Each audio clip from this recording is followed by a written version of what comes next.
Hello, magandang araw. Ako nga pala si Joshua at marami ang pangarap. Ginagawa ko to improve myself, to make myself better than yesterday.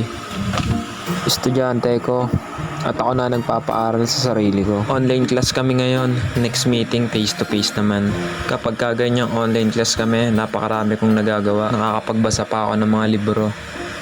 Itong mga libro na to, hindi to libro sa school. Ito yung mga libro na makakatulong sa'yo para i-improve mo yung sarili mo. Pagtapos ng klase, linis muna tayo ng motor. Kapag maaga natatapos yung klase namin, nasideline ako sa pagde-deliver ng Shopee. Sabi nga nila, time is good while watching bold. Ay, hindi pala. Mali, iba pala yun. Sort ko na yung mga order nyo. Tapos pag tatawagan kayo, sabihin nyo walang tao sa inyo. Maging responsable naman kayo. Mga na-encounter ko, yan, yung mga walang tao sa bahay.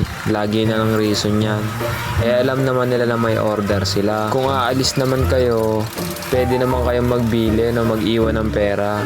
Kasi ang pagde-deliver, mahirap tong trabaho. Alam niya ng mga Shopee rider. Itong pagsusort, isa rin to sa pinakamahirap na part. Kasi pagka mali ka ng kamada, naku po, babalik ka. Kaya kayo, yung mga naglalagay ng address, pakikompleto naman po. Iyan, kapag ka nga sinuswerte ka nga naman at bigla pang umulan ng napakalakas. Ready na ako, paalis na ako, biglang umulan. Oh my par, ang lakas-lakas ng ulan. Tapos, unang drop mo, cancel agad. Oh my, nagpatila-tila muna ako ng ulan kasi malakas talaga. Kahit may canopy ako, hindi uubra. Baka maaksidente tayo. Yung canopy po ay yung parang payong sa motor sa mga hindi nakakaalam. At ayan, talagang nagtuloy-tuloy ang ulan.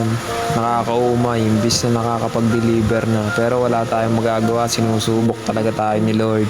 Lord, alam kong pagsubok mo lang to. Hindi po ako susuko. Paano? Yun lang. Bye-bye.